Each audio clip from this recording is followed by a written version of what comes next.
આજનો કલિકાલ અને તેની દોડ ભાગ, ધંધા વ્યાપારમાં સંપૂર્ણ અભિરુચિ, આ બધી વસ્તુઓ ભેગી થઈ આજના પુષ્ટિમાર્ગી વૈષ્ણવને શ્રી ઠાકુરજીથી થોડાક આઘા કરી દીધા.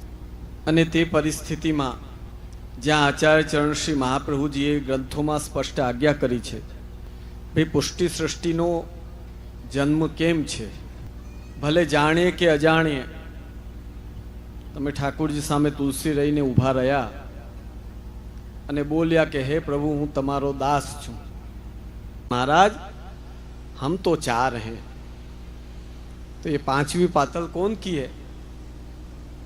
त्यारे गोसाई जी आज्ञा करी, जो यमुना जी के पल्ली पार वो नंददास ब्राह्मण को तुम छोड़ के आए हो ने, ये पांचवी पातल बाकी है.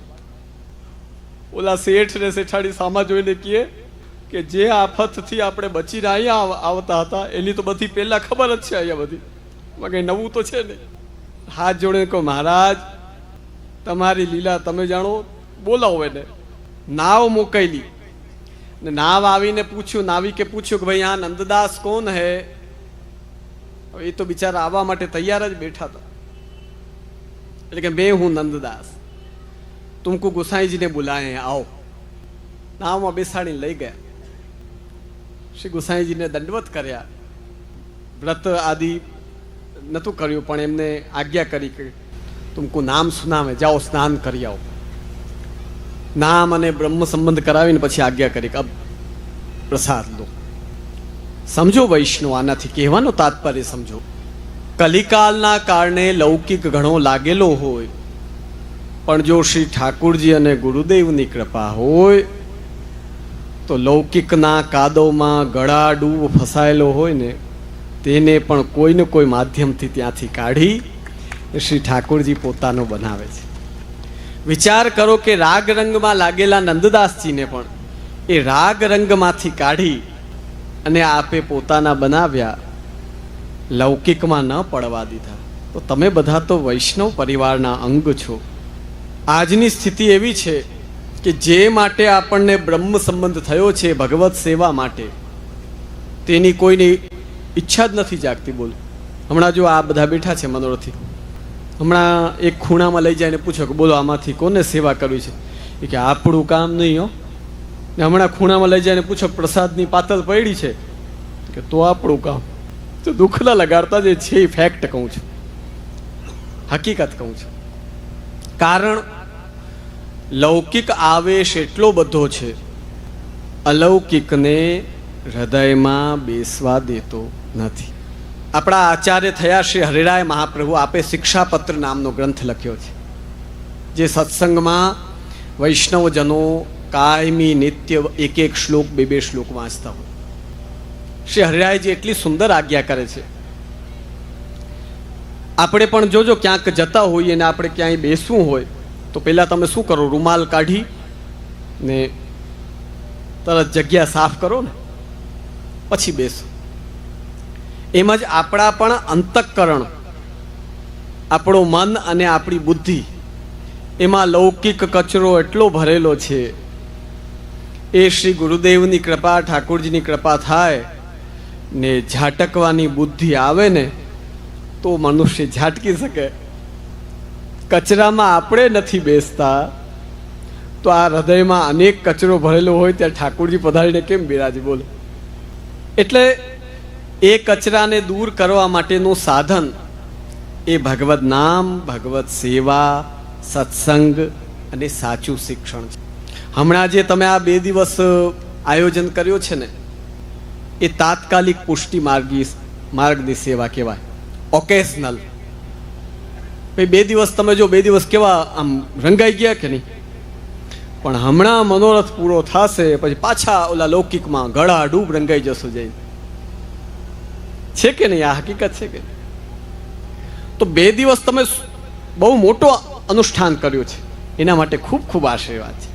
પણ જીવનભર આપણે ક્યારે પણ પ્રભુથી દૂર ન થઈએ તેવું પણ કંઈક કંઈક કરતા રહેવું જોઈએ, કારણ કે આપણે પુષ્ટિ માર્ગી છીએ. પુષ્ટિ માર્ગ કોને કહેવાય સમજો વૈષ્ણવ. તમે અન્ય માર્ગમાં જાઓ, ચાહે આ યોગ માર્ગમાં જાઓ, રામદેવજી વાળો વિભાગ લ્યો, અને હમણાં તો તમે જુઓ તો ઓલા બિલાડીના ટોપની જેમ હજારો પંથો આપણા ભારતમાં નીકળી પડ્યા છે, અને હજારો પ્રકારના લાલચ દેવાવાળા પડ્યા છે. અરે આમ થશે, તમે આ કરશો તો આ થશે ને આ મળશે. અનેક લોકો છે, પણ તેની વચ્ચે આપણે કોઈ અન્ય જગ્યાએ ઓલા ન થઈને આપણો મહાન માર્ગ પુષ્ટિ માર્ગ, શ્રી હરિરાય મહાપ્રભુ આપ શિક્ષાપત્રમાં સ્પષ્ટ આજ્ઞા કરે છે, થોડોક પણ પ્રેમ ભાવથી પ્રભુનું નામ લ્યો તો શ્રી ઠાकुरજી વા જીવ કો હાથ કબહું છોડત નાહી. કહેવાનો તાત્પર્ય વૈષ્ણવજનો, ઓકેઝનલ અનુષ્ઠાન તો તમે કર્યો, નિત્ય શ્રી ઠાकुरજી સાથે જોડાઈ શકો તે માટે તમે શું કરશો? તો તેના બે રસ્તા બતાવ્યા છે, સેવા અને ભગવદ નામ. અમારા અહીં કીર્તનકારો આવ્યા છે, આ બધા ભગવદ નામના રસ્તા ઉપર છે, ઘણા સેવાય કરે છે. એક રસ્તો તો લેવો જ પડશે કે સાક્ષાત સેવા કરો કે ભગવદ નામ લ્યો.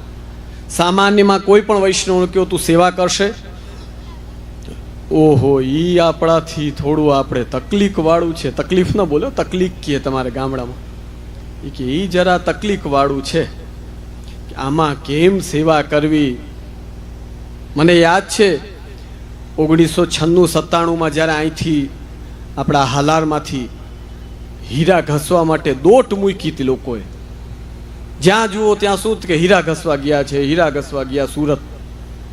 એ બધા જેટલા ગયા તો એ બધાને પૂછો કે જ્યારે ગયા ને ત્યારે ભાડાના મકાનમાં અને રગડ ધગડ બધી વ્યવસ્થા ઊભી કરીને માંડ માંડ લાંબા સમય જઈને પછી ધીમે ધીમે જામ્યા. એનું મતલબ કે તમને મહેનત કરતા આવડે છે, તકલીફ ઉઠાવતા આવડે છે, તકલીફ સામે લડતા આવડે છે, પણ લૌકિકમાં અલૌકિકમાં તો અમને કોઈ કહે કે ઠાકોરજી પધરાવો કરો કે એ અમારું કામ. તો વૈષ્ણવજનો, મનોરથો ખૂબ આનંદથી મનાવો. હું હકીકત કહું છું, આ બધા મનોરથોના માધ્યમથી જ આજે કેટલો બધો યુવા વર્ગ પુષ્ટિ માર્ગ સાથે, આપણા સૌરાષ્ટ્ર ગુજરાતમાં પુષ્ટિ માર્ગ સાથે અવિરત જોડાયેલો છે. આપણા રાસ એવા કામ કરે છે, રાસ કીર્તન થાય, એ ભગવદ નામ કાનમાં પડે, ભલે જાણીએ પડે કે અજાણીએ પડે. ભગવાન આજ્ઞા કરે છે ભાગવતમાં, જ્ઞાત્વા જ્ઞાત્વા થઈ વૈમાન યાવાન યશ્યાસ્મિ યાદૃશઃ ભજન્ત્યનન્ય ભાવેન તે મે ભક્ત તમાહ મતાહ. શ્રી ભાગવત એકાદશ સ્કંદમાં ભગવાન ઉદ્ધવજીને આજ્ઞા કરે છે, જ્ઞાત્વા એટલે જાણીને, અજ્ઞાત્વા એટલે જાણ્યા વિના. યે વૈમામ, હે ઉદ્ધવ, જે મારા ભક્તો જાણીને અથવા તો અજાણી, યાવાન એટલે જ્યાં સુધી, યશ ચાસ્મી એટલે જેવા તેવા જાણીને, યાદૃશઃ જેવી તેવી રીતે, ભજન્ત્યનન્ય ભાવેન પણ જો મારી ભક્તિ કરતા રહે છે, તે મે ભક્ત તમાહ મતાહ, એ ભક્તો પણ ઉત્તમ ભક્તોની કોટીમાં અવશ્ય આવે છે. તો વૈષ્ણવજનો, કંઈક તો કરવું જ પડશે, કંઈ પણ કર્યા વિના આપણે આમ ચાહીએ. હવે આજકાલ એવી સિસ્ટમ થઈ ગઈ છે, કોઈને પણ પૂછો, બોલો તને શું જોઈએ, કે આપણે એક આપણું ઘરનું મકાન હોય, સારો ધંધો ચાલતો હોય, એક નવી સરસ ગાડી હોય આપણા ઘરમાં, બચ્ચાઓ સારા એજ્યુકેશનમાં ભણતા હોય, ને ડૉક્ટરની ટીકડી બહુ ખાવી ન પડે એટલે આપણે રાજી ના રહે. પછી પૂછે કે ભગવાન, એ કે આ બધું હોય ને તો ભલે ભગવાન ન મળે તો ચાલશે. બોલો, આ હાલત છે જીવાત્મા, આ સ્થિતિ છે જીવાત્માની, કહેવાનો તાત્પર્ય વૈષ્ણવજનો, આ બધા તો ક્ષુલ્લક સુખો છે.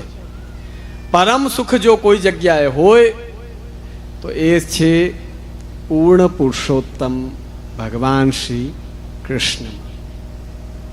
અને એ સુખની પ્રાપ્તિ કઈ રીતે થાય? તો એના માટેનો એક જ ઈલાજ છે, શ્રી ઠાકુરજીની સેવા કરો.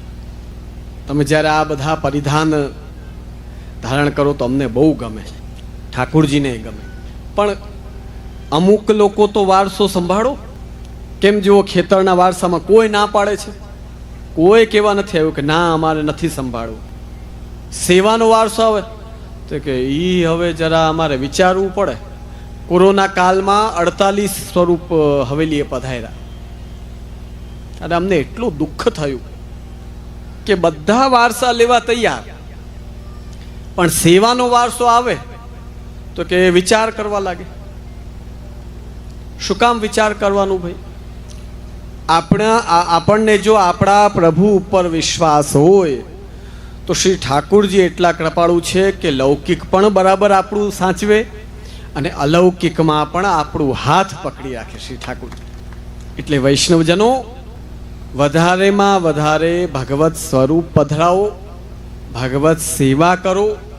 સેવાથી જ આપણા પુષ્ટિમાર્ગી જીવનો કલ્યાણ છે. હવે જુઓ, વિચાર તો કરો વૈષ્ણવો કે આપણા ઠાકુરજી દયાળુ કેટલા છે. તમે મરજાદી વૈષ્ણવને કહો કે આપણે 6 વાગે પાતલ પાડવી છે, એટલે ઠાકુરજી 5 વાગ્યામાં શેનભોગ અરોગવા બિરાજી જાય. કેના માટે? કે અમારા ઓલા વૈષ્ણવ બચારા લઈ શકે આનંદથી. આનાથી સરળ પ્રભુ તમને ક્યાં મળે વૈષ્ણવ? એટલે ખૂબ મનોરથો કરો, પણ અમે મનોરથની ફલશ્રુતિ એને માનીએ છીએ કે 4 વૈષ્ણવ ભગવત નામ લેતા અને શ્રી ઠાકુરજીની સેવા કરતા થાય ત્યારે આપણે આવા ભવ્ય મનોરથો મનાવીએ, તેની ફલશ્રુતિ છે. સાથે સાથે કીર્તન શીખો. સેવા માટેની તૈયારી ન હોય તો કીર્તન શીખો. એક એવો જૂનો કિસ્સો છે કે એક રાજા એટલો બધો સંગીતનો શોખીન, એટલો શોખીન, એને એની પાસેના મંત્રીઓ હોય, નોકર ચાકર હોય, બધાને આજ્ઞા કે મારી સાથે મને આવીને કંઈ પણ વિનંતી કરો, બધી સંગીતમાં કરવાની. ભલે હવે રાજા કાયદો પાડે તો આપણે કાંઈ બોલાય નહીં, એટલે બધા જઈને ગાઈને વિનંતી કરે. હવે એમાં એકવાર રાજાના મહેલમાં આગ લાગી. એની વિનંતી કરવા આવ્યા એટલે દીપક રાગમાં ઉપાડ્યું. 15 મિનિટ આલાપ બરાબર કરી પછી છેલ્લે બોલ્યા કે તમારા મહેલમાં આગ લાગી છે. બધા ભાગ્યા. કે આ તો પેલા બોલાય. કે પણ તમારી આજ્ઞા એવી છે કે ગાઈને બોલો. તો સંગીત એવી વસ્તુ છે કે જે બધા વિભાગમાં કાર્ય લાગે. એમ જ આપણા ઠાકુરજી પણ, આપને પણ સંગીત અત્યંત પ્રિય છે. તો જે વૈષ્ણવ સેવા ન કરી શકે તો સંગીત શીખો. હમણાં આપણે પ્રભુ કૃપાથી સુરતમાં, રાજકોટમાં, પછી આપણે જામનગરમાં પણ નાના કેટલા વૈષ્ણવ બિચારા 4, 5 વૈષ્ણવને શીખવાડતા હોય. આનંદનો વિષય છે. પણ સાવ કાંઈ ન શીખીએ, પાઠ પણ ન કરીએ. જો હું તો ઘણીવાર આખી તમારી દિનચર્યા બતાડું પ્રવચનોમાં. સવારે જાગો એટલે તરત ચા ને સંસ્કૃતમાં શું કહેવાય ખબર છે? એકાક્ષરી એટલે એક જ અક્ષરમાં બોલાય. ચા, બીજો અક્ષર આવે છે એમાં બોલો. તો જાગે એટલે પહેલા ચા, પછી બ્રશ કરીને સ્નાન કરી પછી સીધા ધંધે. ત્યાં વચ્ચે ભોજન થઈ જાય, પાછા નાસ્તો ને ચા પાણી, વચ્ચે બપોરે થોડીક નીંદર ખેંચી લ્યો, સાંજે ઘરે આવી ને ટીવી ને મોબાઈલ, થોડીક ઘરવાળાઓથી વાત કરી, પછી તરત મિત્ર મંડળ. 12 વાગી ગયા એટલે સૂઈ જાઓ પાછા. છે કે નહીં આ જ પ્રકારની લાઈફ? આમાં કાંઈ ફરક હોય તો બતાડો. આ જીવન પશુઓનો અને પક્ષીઓનો છે, આ જીવન મનુષ્યનો નથી. એટલે વૈષ્ણવજનો, કંઈક કરતા જાઓ. અમે ખાસ યંગસ્ટરને કહેશું, યુવા વર્ગને, કે યુવા વર્ગ ખંતવાળો ખૂબ છે, આપણો ઉત્સાહી ખૂબ છે, કોઈ પણ કામ દિયો ફટાફટ સંભાળી લે. પણ આધ્યાત્મિક શક્તિ એ તમે જ્યારે ભગવદ નામ ભગવદ સેવા કરો ત્યારે આધ્યાત્મિક શક્તિ તમારા અંદર પ્રવેશ કરે છે. ભગવાનની કૃપા આપણા હૃદયમાં પ્રવેશ કરે છે. અને એ જે જીવાત્માના હૃદયમાં પ્રવેશ થઈ જાય એને દુનિયાની કેટલી પણ આફત આવીને પડે. હિરણ્યકશિપુના પુત્ર પ્રહલાદ, એને એના પિતા જ હાથીના પગ નીચે કચરાવા માટે પહાડમાંથી ધક્કો મારે, આવી આધિ વ્યાધિ ઉપાધિ આવીને પડી, છતાં પણ પ્રભુ ઉપર દ્રઢ વિશ્વાસ અને નિત્ય ભગવદ નામ એનો ટેકો એવો કે બધી ઉપાધિઓથી એ પાર ઉતરી ગયા. એટલે કંઈક ભગવદ નામ ભગવદ સેવા કરો, કીર્તન શીખો. કાંઈ ના આવડે તો જલઘડિયા થાવ. હું તો કહું ચલો જલ ભરશો ને તોય તમારો ન્યાલ થઈ જશે. હું તો હકીકત કહું, કોઈ માને કે ન માને. પુષ્ટિ માર્ગની એક પણ સેવા કમજોર સેવા નથી. કોઈ દી અહંકાર લાવવો જ નહીં. આપણી પાસે કેટલાય પૈસા આવી જાય, ક્યારેક બુહારી ઉપાડીને જુઓ, હિંમત કરો આવી, એમાં શરમ છે નહીં હોય. આપણે આપણા બચ્ચાને ગોદીમાં ઉઠાવવો હોય તો શરમ આવે છે. એમ જ શ્રી ઠાકોરજી માટે, વૈષ્ણવ માટે, વૈષ્ણવ પ્રસાદ લેવા બેસતા હોય તો કરી દો બુહારી, ત્યાં એમાં શું ફરક પડી જાય? અનેક આપણા અપરાધો દૂર થઈ જાય. એટલે આ પુષ્ટિ માર્ગ ખૂબ વ્યાપક છે. આમાં ઘણી બધી સેવાઓ છે. સેવા કરવાનો ભાવ, વિચાર અને પોઝિટિવિટી એ આપણામાં હોવી જરૂરી છે. સેવા કરશો તો એ કોઈ દી નિષ્ફળ નથી જવાની. સેવા એવો મહાન તત્વ